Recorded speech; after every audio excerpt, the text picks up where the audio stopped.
You are listening to The Four Corners, the official podcast of No Counters, No Combos.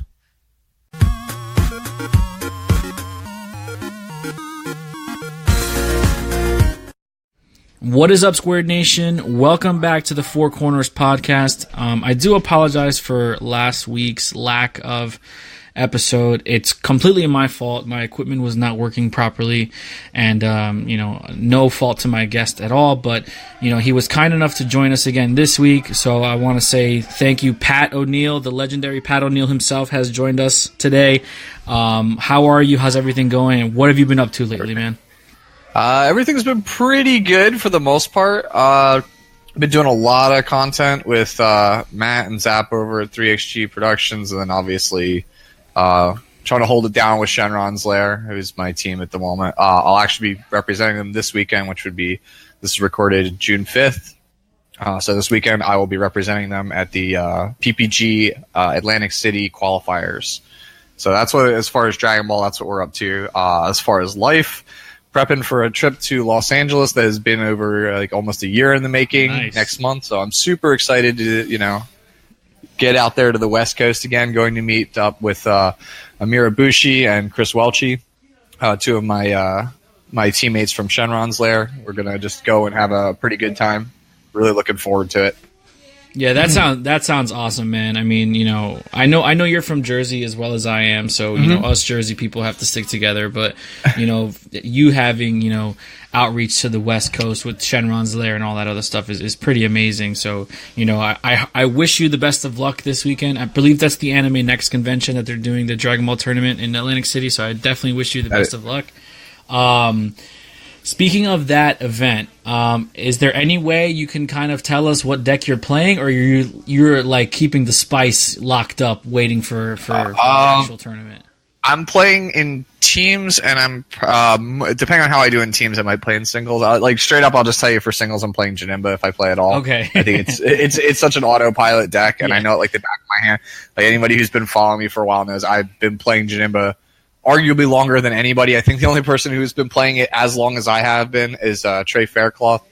And I don't travel to as many events, right. But me and Trey Faircloth were the highest placing Janemba players at Nationals before we obviously both met our end to Shenron hand control, which is what knocked both me and him out. Right. So you being such a big proponent of Janemba Mill, and with your background, in card design, if I'm not mistaken, your history kind of dates back to the North American design team for the Naruto TCG, which was also a Bandai product. So if I'm incorrect, please just stop me and correct me.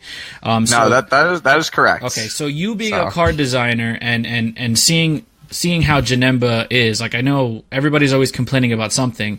Do you feel like Janemba is one of those things where it's just going to kind of always linger and hang around because it's a necessary evil, or do you in fact believe that something needs to be addressed with that deck? So normally when you design a set, you normally, build counterplay to things in it. Like if you think that, so for example, if you think Mill is going to be a really strong archetype, you usually print one or two cards that are easily accessible, easily splashable into decks so that way they can use them to kind of combat it. So not only did Set 5 Miraculous Revival not have a counterplay card in the main set, it was a promo in Dangerous Journey Bulma. They restricted it to only very niche strategies, which tells me so wish strategies. So it's not broadly available to everybody. Right. Which, suggests to me either they didn't test Mill enough, or they just didn't think that people would want to play it. Just the whole story is pretty bizarre because Janemba itself is a promo that's not. I mean, now it's easily accessible, but it wasn't. Right off the rip, you had to buy a sealed product in hopes to get it as one of your dash packs. Right. So, it's a really weird scenario. It feels like a lot of things just went wrong. I don't know if it's either they didn't think that Janemba was that good, or they found in their testing that it was adequate, their answers to it were adequate. Maybe they just forgot. I don't know. I don't think it's that last one, but usually, like I said, you want to have something that makes it so that it's much easier to deal with. Alternatively, they print something that makes it so that it's much harder to play defensively in the same style that Janemba does. But I don't know. Considering that most of the player base has been asking for, myself included, for more defensive, like strong defensive options, and over the course of time, because the game was obviously way too skewed with storm formats for the first 3 turns of the game. It ended the game in the first 3 turns. So like we've been asking for slower formats, and Janemba just kind of like, as the format gets slower, Janemba just gets better, and there's just no answer, like I said. So there's a number of factors, like I was saying. It could be anything. Yeah, I mean, I don't necessarily like in my local area, one of my teammates played Janemba for such a long time, and he kind of took a back seat a little bit, so he's kind of dabbling with other things. And then one of my good friends, Evan, has become a very good Janemba pilot, and more players in my local scene are starting to, quote unquote, turn to the dark side and start playing Janemba. I don't really... I've played against it so much that I feel like I know exactly how to play against that deck. Because essentially for me, like the whole thought process that I have is Janemba really can't do anything till turn 4 anyway. So if you could just aggro them down early enough, you don't really kill them that early, but you make it more uncomfortable for them to defend. And then ultimately, you get to the point where, you kind of just sneak in some damage, and then, one misplay with Janemba, like if you don't negate at the right time and you don't read the Champa, you can lose because they're just going to shotgun into that attack and then, watch you cry. But I don't think it's necessarily to the point where Bandai has to put the ban hammer on it. I mean, I do think that it keeps Hercule in check, which in my opinion, if Janemba didn't exist, Hercule would probably be the best deck in the game just because of how much raw advantage it can get. And just playing Gogeta, Janemba is largely... Yeah, Janemba is largely a byproduct of the current metagame. You'll never get everybody to agree on playing one deck.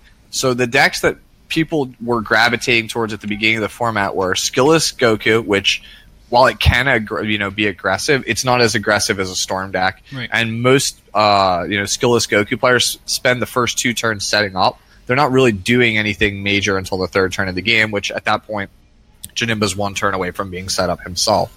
So there's that. Green Broly obviously is really good.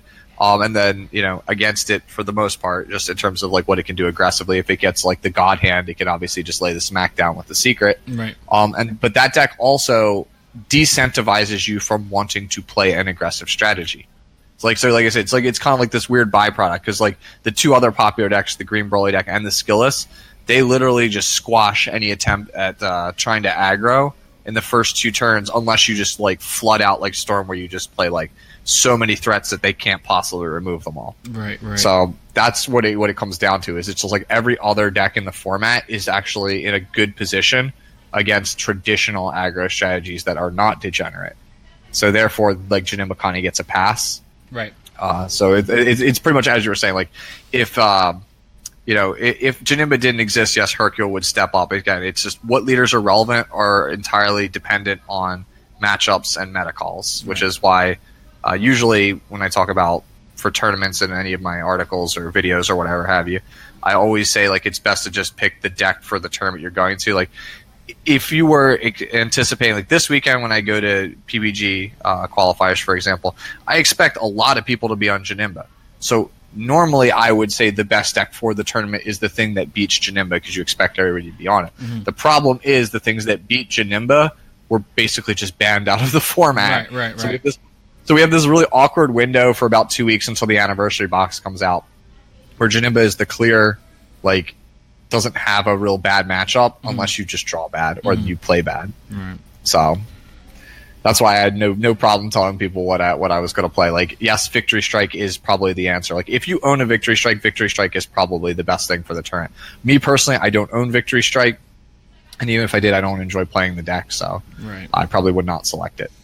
Yeah, I mean that makes a lot of sense. Now, you with the design background that you have, seeing what is going to be coming out shortly in the anniversary box, do you think any of those cards change the meta like significantly, or does it just boost certain things here and there, and then everything, the pieces will fall while they may, and the meta will stay the same? I think for sure that the cards in the anniversary box definitely help.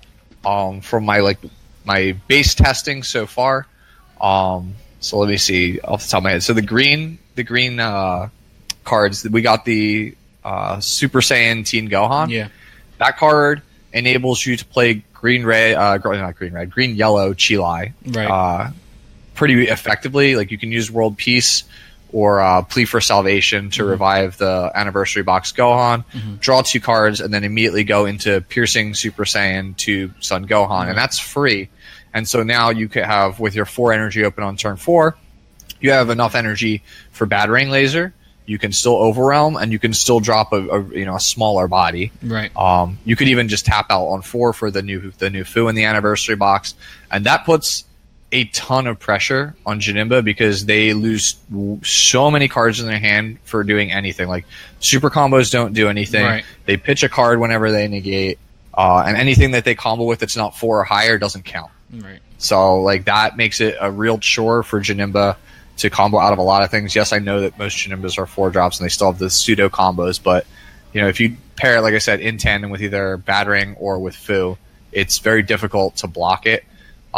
In the color of blue, we get a number of UI Goku decks and Spirit Bomb Goku decks that can put him in play as early as turn 2. Yeah.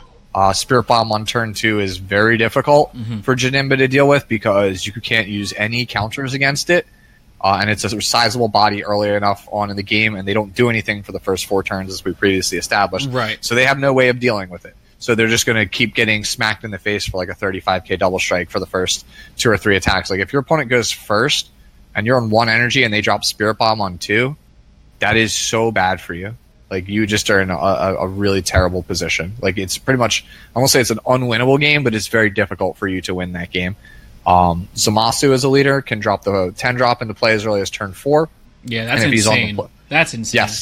Yes. And if he's on the play, he can basically lock you to 3 energy forever on Janemba. You will never get a 4th energy. So at that point, you can't even use any of your mill cards. So there's that. And like there are other things like there's easier ways to play the Broly chain, the yellow Broly chain. That card can lock down the Broly leader, the Janemba leader entirely. Like there's just a whole host of things that the Anniversary Box awards other deck types. It just kind of introduces ways to kind of just stop. Like it'll speed up the game, but simultaneously slow it down. Like it's hard to, because you will have threats that are so fast Janemba can't answer them. So, but like if you build a slower deck, you will be able to answer them. Like if that makes sense. Like it kind of like the format will shift towards later turns because you can bring out more powerful cards early, but they're not like insta win. Right. So like I think it'll definitely change the dynamic of how we definitely build decks and what we're playing. Going forward. I totally agree with you. I mean, I even though it's an Anniversary Box and it's kind of like one of those things to it's I guess it's nostalgia for all the reprints, but I still lump it in as a supplementary set like Tournament of Power or World Martial Arts Tournament. So I still put it in that category as like a smaller expansion set. And I remember when Tournament of Power was announced and the cards were revealed, I never really thought of it. It was to me and one of my teammates, Brian, we always referred to it as World Martial Arts Tournament was starter deck the set because it just felt like, all of those archetypes that were in Tournament of Power just lent themselves to be played with themselves. And then people got smart, broke the meta with U7 Frieza, and then I was like, okay, I'm never going to prejudge a set until it's actually playable. And yes, I kind of made the same mistake with the Anniversary Box, just kind of looking at it. It's like, I don't really see anything in here changing the meta. And the other day I had the unfortunate reality of playing against a Mass Saiyan on Untap, and I just got washed. It was just unbelievable. Green, blue, and black are definitely meta changers. Android 13 is another one that I didn't talk about. That basically is Cell Chain 2.0. It's not quite as backbreaking as Cell Chain, but it's good. It's just very good.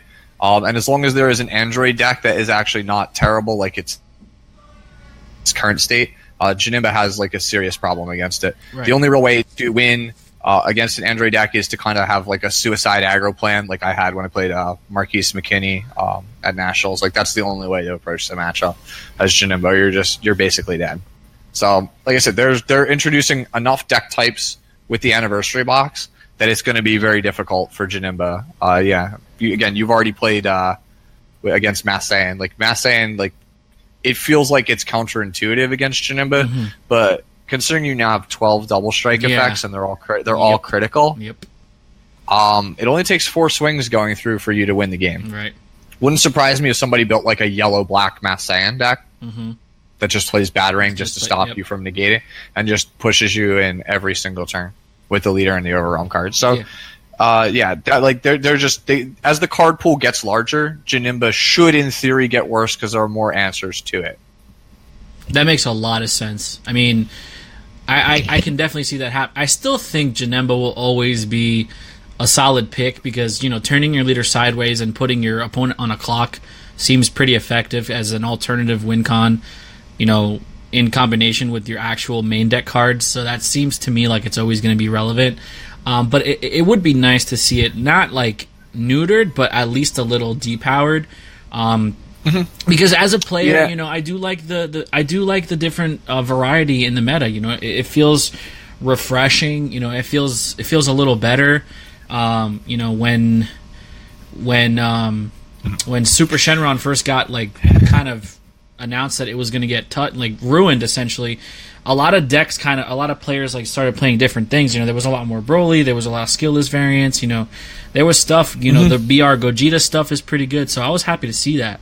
You know, for sure moving forward. Yes.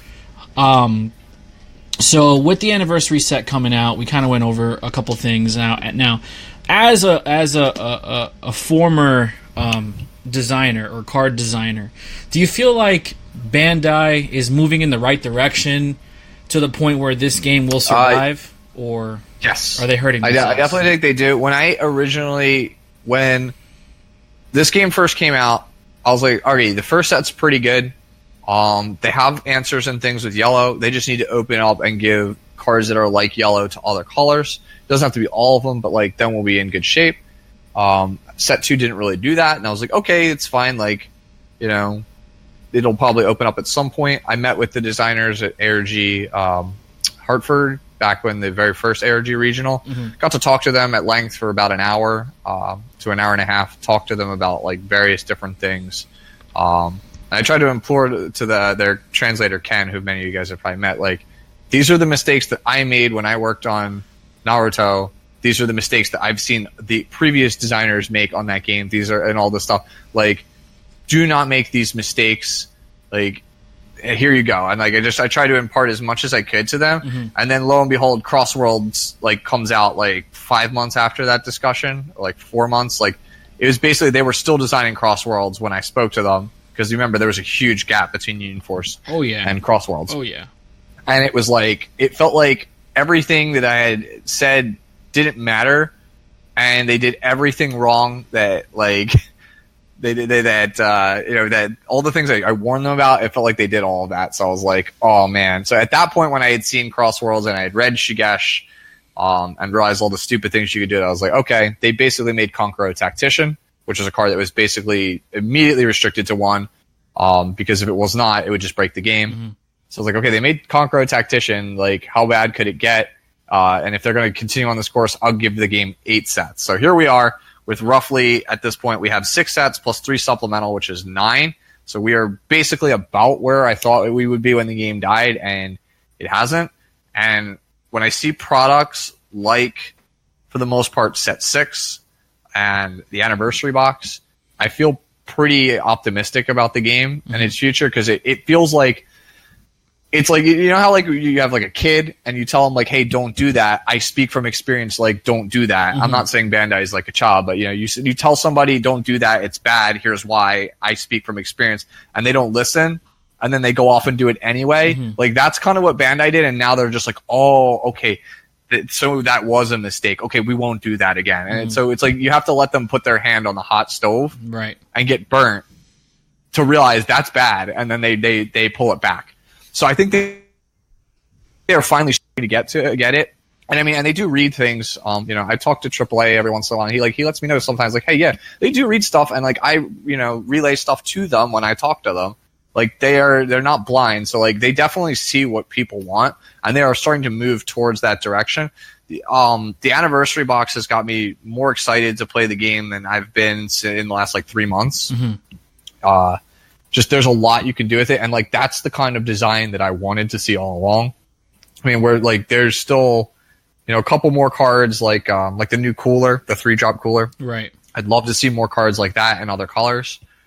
But for the most part, like that's kind of like a set that I would have designed myself or like wanted to design. It opens up old archetypes and it lends to established archetypes and makes them better without making them ridiculous. Like Path to Greatness is not how that is like the blueprint for how you don't help an archetype. That was a mistake. You don't make a card that is super pushed. Like Path to Greatness is super pushed. It's overstaffed for its drop. It has barrier. It draws a card. It taps a card, and it goes into a win con that is, one of the most ridiculous things in the game. Right. Like, and then you put it at promo, a limited promo that like hardly anyone can get. That was the blueprint for what not to do. For what to do for pushing a powerful win con that is relatively balanced. You see like the green Gohan in the anniversary box. That's a much better way to do Path to Greatness without it being as degenerate as Path to Greatness. Right. That's largely because even though Gohan denies options, it doesn't like tap you out so you can play around it. There's no playing around a card like Height of Mastery.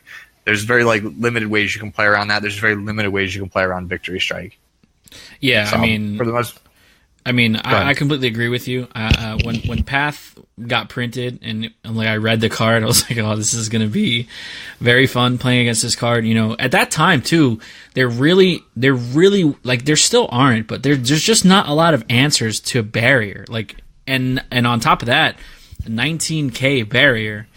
If you try to swing at it, it's they could just combo with the Goten and make it huge, and it's not a problem. So they made some missteps with barrier. So in Naruto they were the overflowing chakra effects where they couldn't be targeted by things. Those things broke the game, and I was like, don't make overflowing chakra effects. Don't make hexproof, which is a magic term. Barrier and hexproof are basically the same. Your opponent can't target it with things. Right. What compounds it and makes it even worse is that board wipes in this game all say choose. Right. So they don't get around barrier. So like barrier in this game, like hexproof, is stronger in this game than it is in any other game. And hexproof has already created issues in Magic, and it already created issues in Naruto and other games. Like Magic doesn't really print hexproof on things anymore unless it's like a 4, 5, or 6 drop.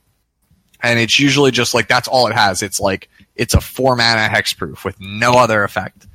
Like because they learned like when you print it on like a 1 or a 2, or you print it on a value creature like Geist of Saint Trau, it's like impossible to deal with because it just ends the game and there's no counterplay to it. Like you basically have to be in the one color that can answer it, or you just deal with it. You just take it. So when they did that, I was like, please, why would you do this? Like it felt like Naruto all over again because it was like then they had to print cards that literally were like it ignores this specific type of effect, right? Which is what they ended up doing. Like I said, it feels like I was going in circles. It's like we literally relived 15 sets of Naruto in the span of 3 Dragon Ball sets. Like it's kind of insane. You could ask like Jordan Markle. Mm-hmm. It was like going back in time. But it's like all the answers. You go back 10 years in the past, everything. You try to tell people, and it doesn't matter because time plays out the same way in the long run. So you talked a lot about Magic, and you talked a lot about Naruto. So I just want to get a little bit more of your history. I know you developed for Naruto, and before Dragon Ball, were there any other card games or any other card games that you played that are similar to Dragon Ball? All right, so for as far as how my competitive card game experience or like just card game experience in general is, I had heard of Magic when I was younger. My friends played it. Didn't really seem super interesting to me because I didn't find the art that cool. Mm-hmm. But they tried to get me into it with Urza's Block, which is one of the most broken times in all of Magic's history. They basically almost fired Magic's entire R&D staff because of how overpowered and how many mistakes they made in that span of 3 sets. And then I moved on to Pokemon from there, played that for a while. Never was any good at it. Literally just scrubbed all of my locals. Then just, went back to playing Smash Brothers, which is kind of like what I did as far as like video games. It's kind of was like, I'm no good at card games. Mm-hmm. I'll just play video games. And then like eventually later on, my friends were like, you want to try playing Yu-Gi-Oh? So I tried that, started getting good at that, winning tournaments at that. It took me a long time to actually like learn how to get good at that game. Did reasonably well at like regional events and topped those. And I was like, okay, maybe I do have it. And at that point, my friend was getting out of Yu-Gi-Oh! And found Naruto and introduced me to it. Mm-hmm. I was like, you know what? Yu-Gi-Oh! Feels pretty coin flippy. I don't like that they have like this ban list because they keep printing a bunch of broken cards. Sure, let's try Naruto. I really like the anime. I really like the manga. How bad could it be? Started playing that game and found out that, yes, I am still trash. Even at that game, I'm still bad at Met my friend, who's now like probably my best friend, Andrew Cardis. He's pretty much was like my rival originally in Naruto, even though I was like nowhere near his level.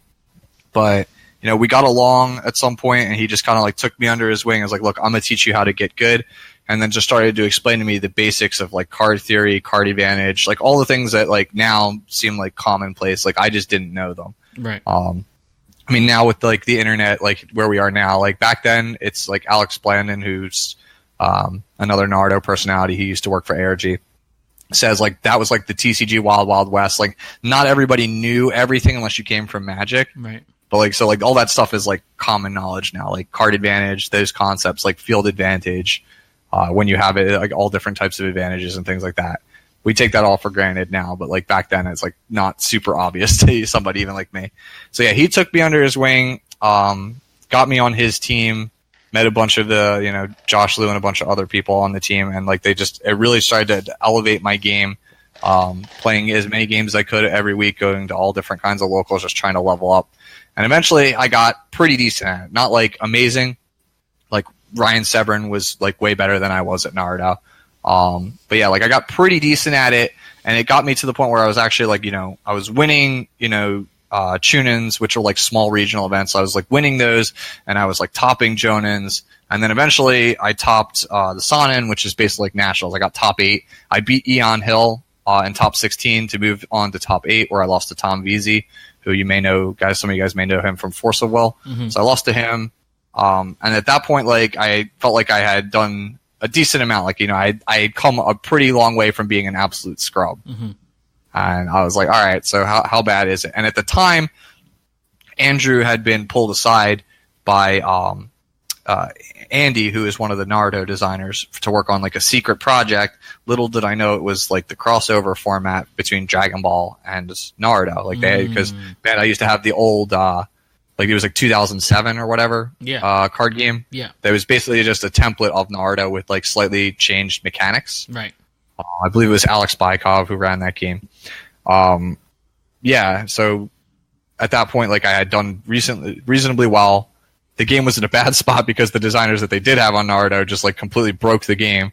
And Tyler Allender, who now works, I think he works for the company that makes Payday. He literally was just like, I need help. This game is in a bad spot. Everybody just dropped it on me. I need to recruit people that I can trust. He had a relationship with Andrew, recruited Andrew. Andrew brought me on board, and that's kind of how the whole thing went. So like that's kind of like my transition of how I got to where I am.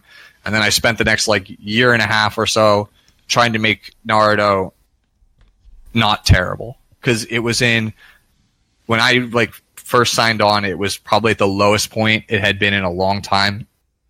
Tournament attendance was down really bad. The metagame was completely broken.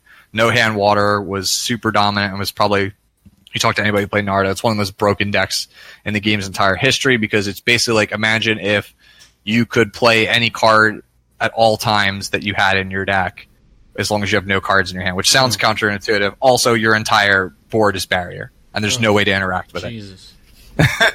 Yes, and if your opponent plays like any extra cards, you can, in response, just negate it by tapping energy. So like it was like literally everything. You know all of your opponent's options because they have no hand. Everything's laid out in their energy. Like they can play any of the cards in their energy, but you can't do anything about it. So like it ended up just being like, here's a series of bans, and then just start getting to testing. a set that Tyler had already printed, and then like slowly moving into design and just ramping up. And so we eventually just turned it around from being like, hey, this game is in a bad spot, people are leaving in droves, to, hey, we're selling out every set. Nice. Like, tournament attendance is up. So like that's how I knew like we had made it. We had done a good job as a team. Yeah, I mean, it sounds like you basically, like a phoenix rising out of the ashes, you picked up the bones and threw it back together. Because if you're talking about losing attendance and losing, product sales and all that other stuff, and then completely flipping it 180 to having a successful run doing it, I mean, that's like right place, right time. So my question is, the time frame. How long was Naruto an actual game? Like how many years was it being played? All right, so 28 sets plus 4 supplementary tournament pack sets. So let's see. If it was 3 or 4 sets a year, that's like 5, 6, 7 years? Yeah, about 7 years. 7 or 8 years? That's a long time. It is. When you consider that before that, Bandai's longest running game was, I think, Zatch Bell at like a year. That's crazy. That's pretty impressive. So at this point, I don't know about numbers wise, but longevity wise, Dragon Ball Super card game is the second most successful game that they've ever had in terms of longevity. In terms of revenue, I'm pretty sure they might actually be somewhat even. Dragon Ball blows me away. The community, you guys all blow me away so many times when I like think about it. Like regionals at Naruto's were like 70 to 100 people. And then you go to these ARG and PPG events that are like 400, 500 people. It's pretty insane. Like, holy crap. Like the Dragon Ball community is just like, for lack of a better word, they're fanatical, man. Like they love it. Everything about it. Like I have moved on slightly. Like what Dragon Ball was one of the first anime I had ever seen, and I loved it a lot as a kid, and it holds a special place in my heart. But like I am, kind of like an anime snob now, where I'm like, there are much better things in my eyes. Dragon Ball is the gateway anime to everything else. Yeah, but like it's just like, so now I'm just like, I see people just go like go super hardcore at Dragon Ball, and I'm like, I can't comprehend it, but at the same time, like I kind of do. Like, because like I said, I that was me at one point. Like it was my everything, my love when I was like a kid. I like loved it. It didn't matter what you were doing, man. You'd be outside playing kickball, and it'd be like somebody look at their watch or their phone and be like, "Oh, dude, it's like 4:54. Dragon Ball comes on. It's like 6 minutes. Everybody would just drop what they're doing. You leave everything in the street. Like, whose house is closest? Anthony? Can we go to Anthony's? Yo, beat it. Just let's go." Everybody just hops on their bike, goes right to Anthony's house. Yeah, everybody crowds in front of the TV. That was it. That was exactly what it was, man. I remember watching Dragon Ball on Toonami like every day after school, like just coming home, just trying to start my homework, procrastinating, and then Dragon Ball's on. I gotta watch Dragon Ball, and then not do my homework until late. Like that's just was priority. It was life at that point. I mean, it's definitely the gateway. Like my friends are huge anime heads. Like they're always like, "Oh, you got to watch this anime or read this manga," and I'm just like, I mean, yeah, I'll check it out. But like you said, like Dragon Ball for me, like I know it's not the best, but for me, it's my favorite just because it kind of like I watched it as a kid growing up. I've been a fan of it, since forever. I've played all the games. I used to buy the toys when I was a kid. Now I'm playing the card game. I have a Dragon Ball tattoo for Christ's sake. Like it's pretty, it's pretty insane. But yeah, I mean, so for the Naruto, just to get a little more information, when you came on board as part of the design team, what set was it that you came on board to shift it from that decreasing to I came on between sets 21 and 22, I believe. I'm trying to remember what one 21 was. Sage's Legacy was, I think, set 20. Because that was one with the alt arts that are to this day still astronomically expensive. Mm-hmm. They're all in the $500 range. Wow. I don't remember exactly what 21 was, but I know it wasn't like a particularly amazing set. But I came in like between 21 and 22. 22 is the first set that I had worked on, which was Weapons of War. Mm-hmm. And I lasted until like roughly like right before set 27. Well, that's good. That's a good run. Now, when it comes to card design, were you designing the art? Were you designing the effects of the cards, the playability? What were you responsible for, if you can talk about it?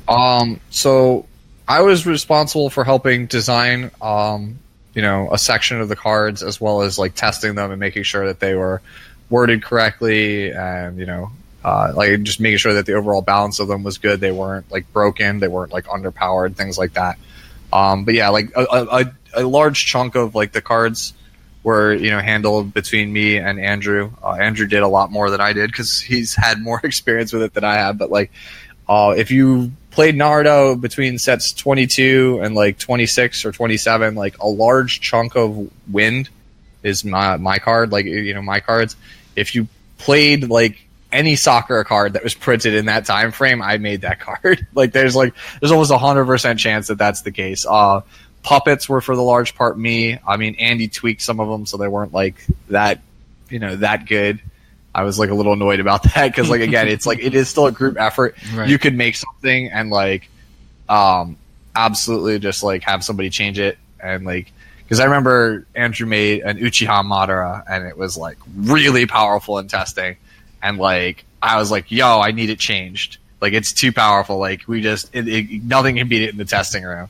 And then he was like, yeah, but Madara's supposed to be really powerful.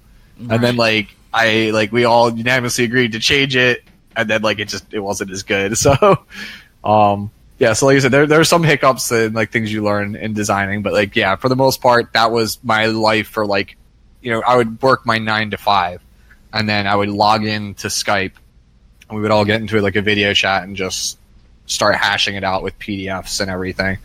And just be like, these are what we need to do. And then it was after that point I would actually take stacks of old Yu-Gi-Oh cards literally take a magic marker and write all of the names of all the cards and make a 50 card deck. And then we would just have to go and, start testing them over Skype for like literally every night for, weeks until we got the set where we wanted it. Right.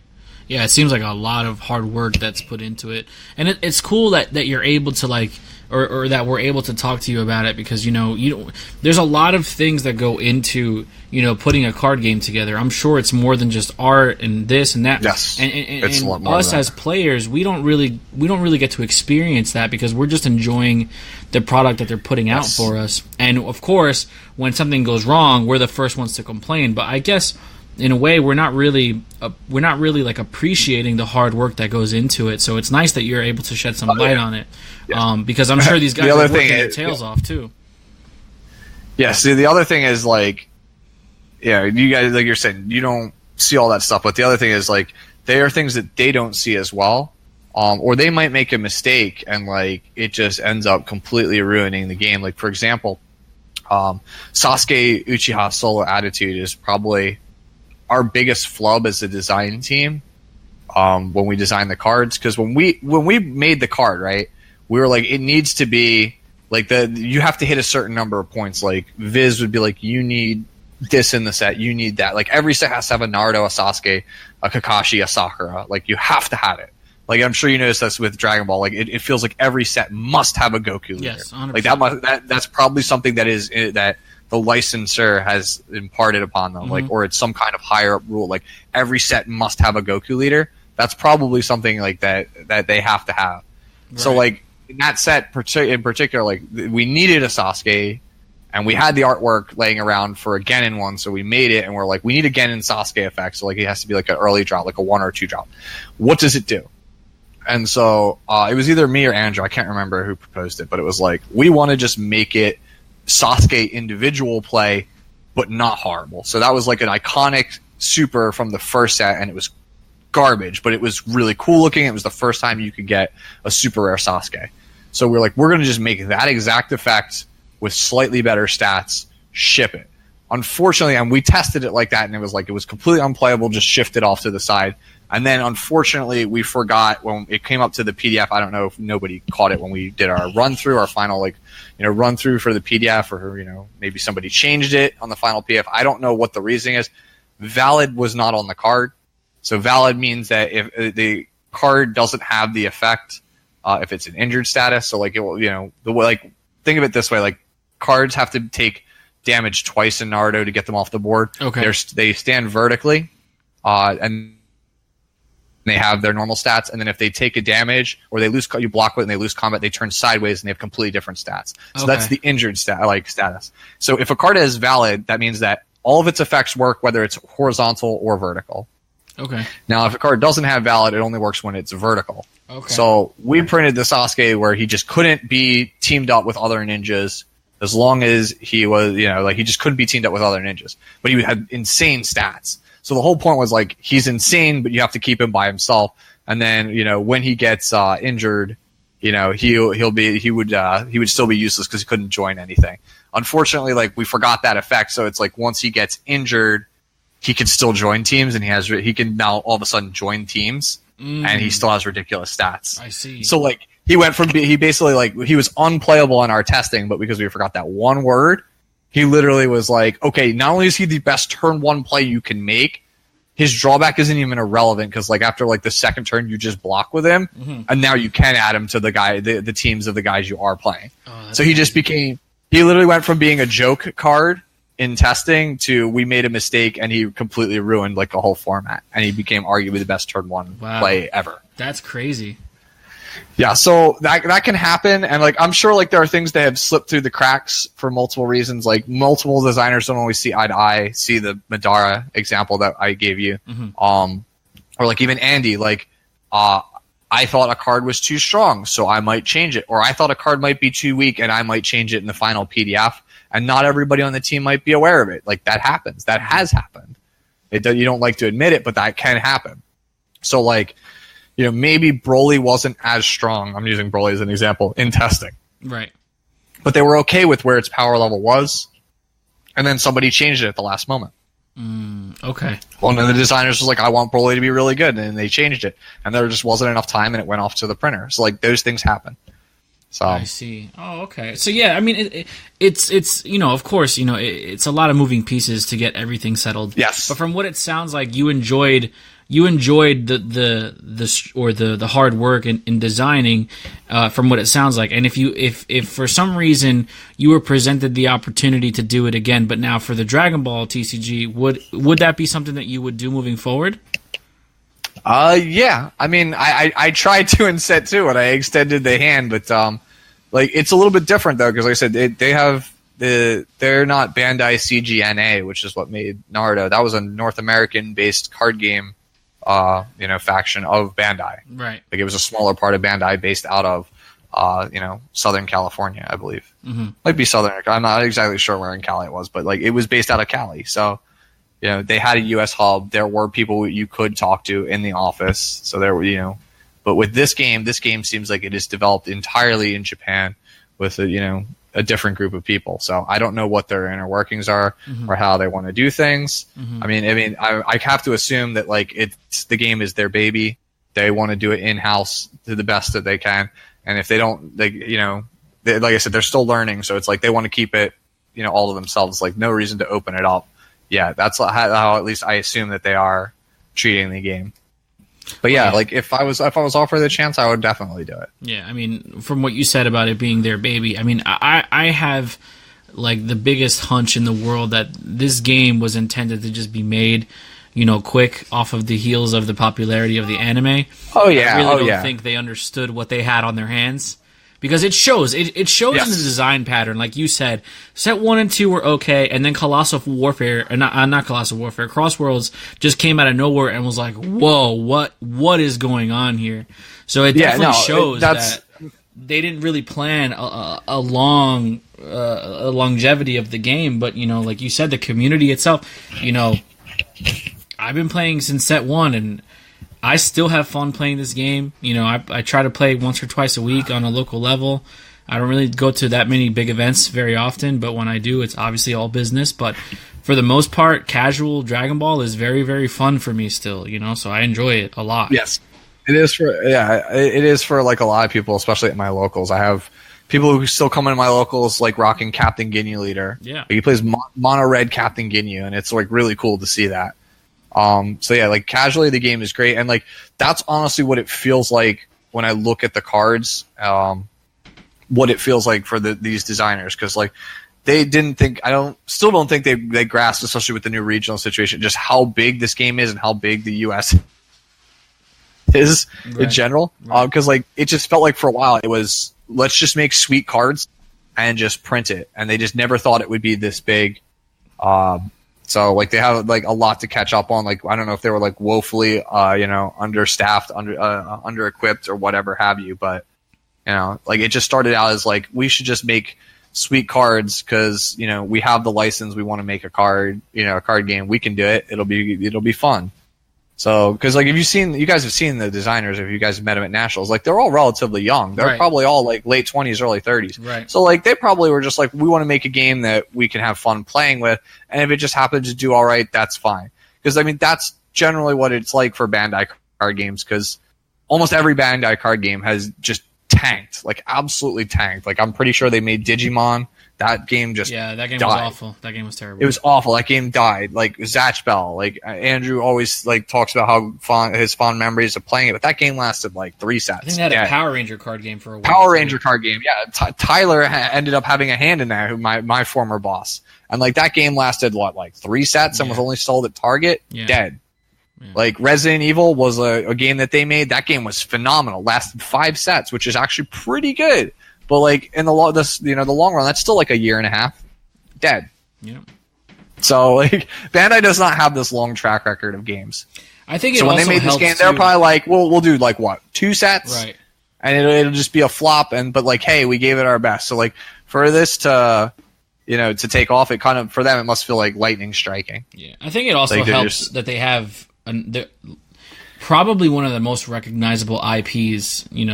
Yes. Being I mean, from the games that you've mentioned, it sounds like even though Naruto was its most successful game as far as longevity is concerned, I would put Dragon Ball slightly more popular than Naruto, in my opinion. I could be wrong. It definitely is. Yeah, it definitely it's just is. As far as Western media, and by Western I'm talking about us, of course, here in the States.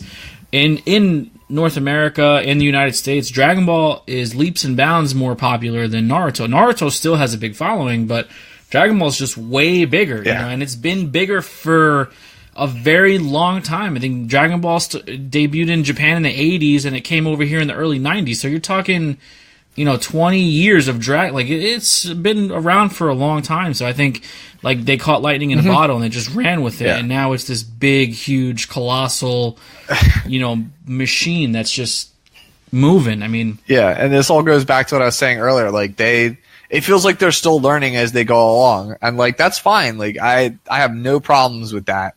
But like you can tell, like, because again with the regional situation, they don't understand. I feel like how big the U.S. is and how many people want to go to these events. They don't. It doesn't feel like that. And then even you go to nationals when you could play the designers, like they were playing like the decks that they had in the test room, which were like mono black Demigra, and then they are watching the finals and they're just like, the Hirodegarn deck was a mono blue deck. Why do we have like a yellow rush deck with him as the leader? Why are they playing Battering Laser? Right. Like, it's like that. See what I mean? Like, so I don't know. Like, maybe it wasn't a surprise. Maybe I completely misread, them at Nationals. That's entirely possible. Like, this is a my opinion thing. I could be entirely wrong. But I've always gotten the sense that they just want to design sweet cards, whatever they want, and then they just play like, here's my mono yellow ape deck versus your mono red Pan GT deck. Right. And they don't do any and everything is self-contained within the set. Correct. I mean, Matt has spoken at length on this. Like he and I have talked back and forth. It just feels like the way that the game is designed is they design it in sets. Correct. And everything is designed to be played within the set without using the rest of the card pool at large. Correct. And when you draft sets or play the sets in sealed and play them against each other, they feel great. Because everything is at the same power level and everything just gels. Yeah, they do. The big thing I think they need to address now is just the card pool at large, and this kind of transitions into rotation. Mm-hmm. Like I know it's a topic a lot of people don't want to talk about, but at some point I feel like they will need to implement a rotation to kind of condense the card pool because it really simplifies things on their end because they only have to worry about 4 to 6 sets of cards interacting. As we get to sets, 9, 10, 11, 12, etc., you will start to see that there will be unforeseen consequences and interactions between cards. It always happens. For example, in Naruto, set 15, there was a card that was printed that made 3-man squads absolutely broken, and that was a card that was completely irrelevant since set 1. Like it was like a throwaway comment that like nobody cared about. So it's just things like that. Like it'll happen. Like there'll be like something that has to. It's intended to work with like I don't know like something else that they print in the set, and then it ends up making like Bio Warrior Broly from like set 1 just broken. Yeah, well, I mean, it happened when they printed the Mecha Frieza leader. The card that was being abused with that deck was Monaka. And that was a throwaway card in set 1, and that was only like end of set 2 that they printed Frieza. So it was like, exactly. I still remember that conversation. We had this conversation at Hartford. Like when I was talking to them, the Hill Twins and Anthony Hernandez were there with me. The 4 of us were the ones that were having the conversation with the designers and their translator. And Anthony just like stopped them full stop and was like, "Did you intend for Mecha Frieza to not be once per turn?" And the response from after they all whispered, the response from the translator was, "It's not." Oh man! So back to the Sasuke situation. Yeah, exactly. One little word can change the entire. And then game. they pulled out their iPhone. I remember the guy looked it up and then he was like, so yeah, it's not. So it is. Like exactly. I was like, oh man. They have no idea at the moment just how like messed up this thing that one word is. Yeah, and there you go. Mecha just ended up becoming dominant. Yeah. Like again, I just keep coming back to like it's like the things you got to learn, and like that's one of the things I've always imparted. Like, please don't errata things, just ban them. Yes, it's just I agree. simple. I agree with that. You can't appease everybody. Like when they changed Mecha is in the format, right? And like it's errated. Does anyone play Mecha? No, just ban the card. No one plays it. You should have just banned it. Just ban the card. Like, and now, like, because now if you actually wanted to play it as a joke or play it casually, you have to go look up an errata somewhere online in case you forgot exactly what it does. Mm-hmm. Just ban it, like, so that way it keeps the printed card text. So, and you know, you're not always going to make everybody happy. Like, there are people who will listen to this and be like, "Why does this guy always advocate for banning things?" And it's because, like, if it's a problem, it must be addressed. Correct. Otherwise, you will lose more people from the card being a problem than from appeasing the people that are willing to stay, even though it is a problem. And like this is like goes to Super Shenron. Right. The tournament attendance was dipping. Yep. For like a solid 2 weeks at majors. Like they had like 130 people register. Only like 70 something, 80 decided to play. That's a huge dip in people who pre-registered versus actually participated. Yeah, I was talking to Joey Palladino about that because he was at that event, and it was only like a 64, 68 man event, but apparently there was 150 pre-registers. So it was like, where did all these people, die off? So it's like the vote, like the people who are always advocating. It feels like they are like a vocal minority as opposed to like a silent majority. Right. You will like if a format is unfun for your average like player, your average casual player. Like you want to design your game like, you know, you don't want to design it for only the top end, but you also don't want to design it entirely for like the IO2 drop every tournament. But like you want it to be for that guy. You want to design your game for that guy that's like always breaking even or like slightly under for your you know the average. That's where you want to be designing like your cards for, because at the end of the day, like that is the majority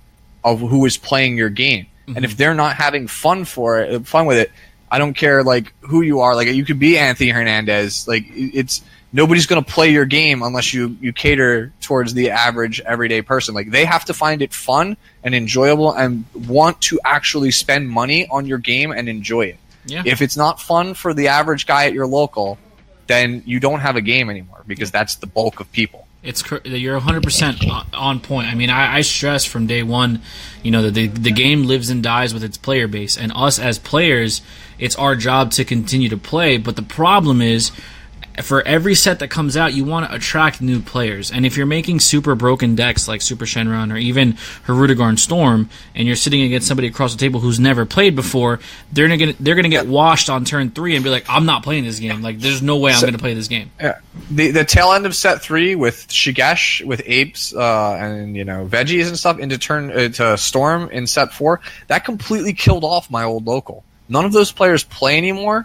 And because they drove them off because of their inability to act quickly on it, right. It demonstrated to them, like my friend Dave, it demonstrated to them that they don't care about the average player. They don't care about, wanting to fix a problem and creating a fun game for them to play. They just dropped it. They were like, you know what? I don't trust Bandai to make a game that is not broken. And if they do break the game, I don't trust that they are willing to, fix it, because everything here at every major tournament for the past 2 months has just been Storm. It's all Shigesh decks, or it's all Hirudegarn Storm decks, and they don't do anything about it. Instead, they've just printed like a silver bullet and hoped that it would work. And if it doesn't, then what? So that's a whole other topic for a different time, why I don't do silver bullets either. Yeah. I completely agree with you. The whole if there's a problem, it needs to get addressed, and instead of tiptoeing around it and beating around the bush, just address the problem. Because now what happens is you get flux in the meta. So when Cronoa got printed, everybody got scared of Cronoa, stopped playing Shugesh. So what happened? Everybody started siding Cronoa. Then people stopped playing Shugesh, so people stopped siding Cronoa, and it gives Shugesh the opportunity to now sneak back in. So it's constantly going to be a rotating back and forth on, oh, is he playing Shugesh? Oh, is he playing Cronoa? So you know what? If Shugesh is that big of a problem, which it is, because it limits design space, a three cost Saiyan, there's probably going to be thousands of them moving forward, and it's non-color restricted, so it's just like all you have to do is play a yellow leader, and it's like, okay, sure, I'll just play this Broly leader, which is amazing, and bring in whatever I want. It should just go, because that's the thing. Like, the second everyone stops playing Cronoa. Like, right now we're at a front where like Janemba players and others do actually play it, but like if you stop playing Cronoa for any reason, then like Victory Strike just comes creeping back in, like out of nowhere, and that's the kind of stuff like you don't want to see. So, like I have friends, like my friend Carlos was like, "Hey, like did they finally get rid of Shugesh?" No, it's still legal.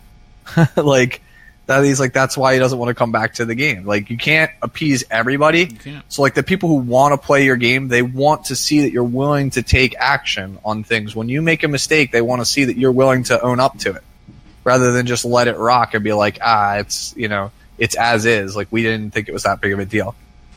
I mean, they had the wherewithal to ban Child's Wish, which is essentially very similar to Shugesh, because it plays a battle card for either free or less than you normally would have to play it for. And in a game that's heavily based off resource management, playing cards for less than their cost or for free just puts you leaps and bounds ahead of your opponent. So they had the wherewithal to ban Child's Wish. I wouldn't mind if they banned Shugesh. There are a lot of other yellow super combos in the game that could be used, and I don't think Shugesh is. Yeah, Shugesh is basically Black Lotus at instant speed. Yeah. So it's like magic. It costs nothing. It just gives you 3 energy worth of whatever you want when you play it. Exactly. That's basically what it does. So when it is basically a different version of one of the most powerful cards in all of trading card game history, that should speak volumes to you.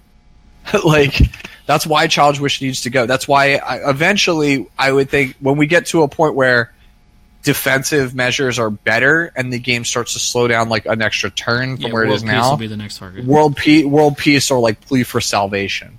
Well, Plea for Salvation is limited to a green leader. Yeah, it's a green leader with a green battle card. So like, right. So it's I'll limited. give you that. Yeah, but World Peace is free.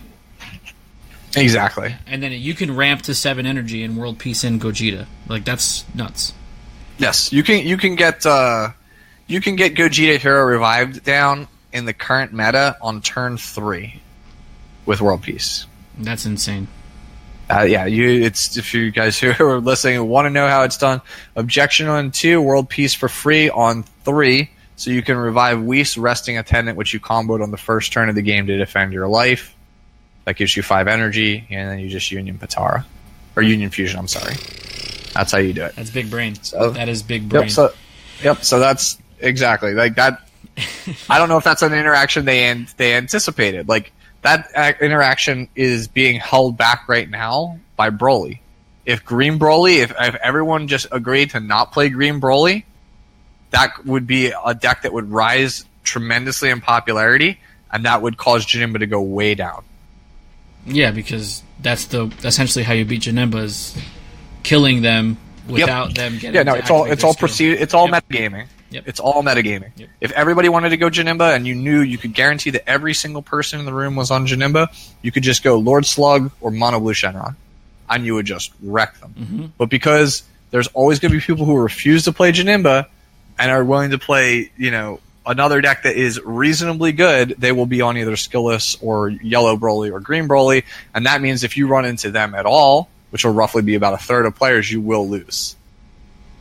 So that's why it is. That's that the way. game behind the game, as they say. Correct. That is metagaming. So we've been talking for just about an hour now, and I really do appreciate all the time that you've spent with us today. I'm sure that this is one of the most fun episodes that we've done here. I just want to ask one more question before we get out.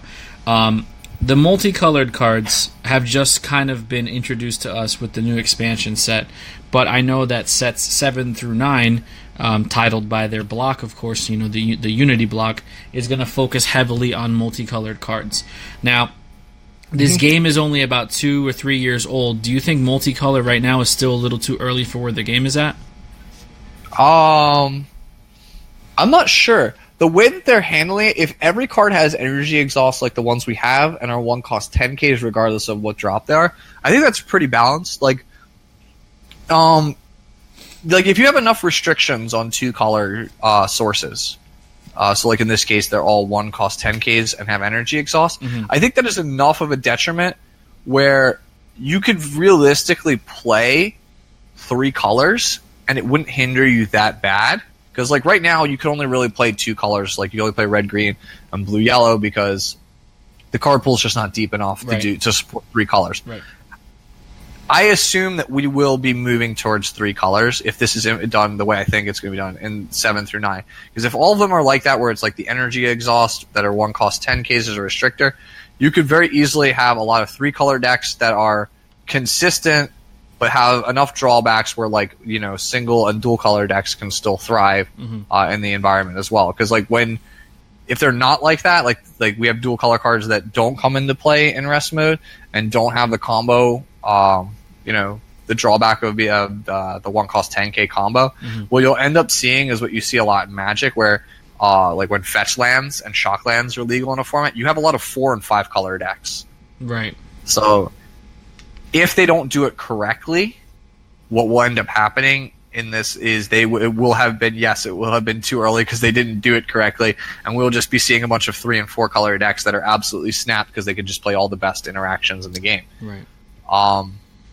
If they do it correctly, though, I think it's going to be a good format. From what I've seen so far, it's actually pretty good. I think that all of the cards that are in the expansion set are competitive playable right now.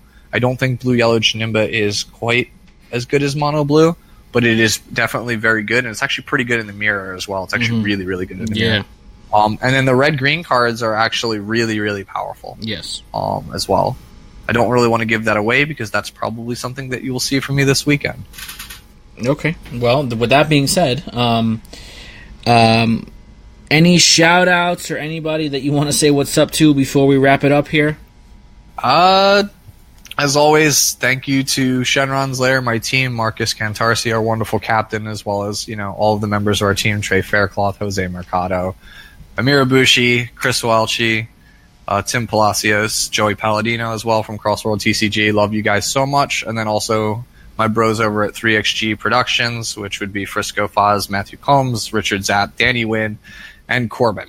So yes, that's definitely it for all the shout-outs, I think, for the most part. Obviously, thank you to you for having me on. Oh, no, this thank you. wonderful The pleasure program. is all mine. The pleasure is all mine. So we're going to get on out of here. Pat, again, thank you so much for joining us.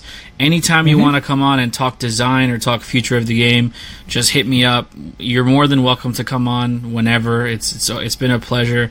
Been a lot of fun. No problem, man. But we are going to get on out of here. Fun.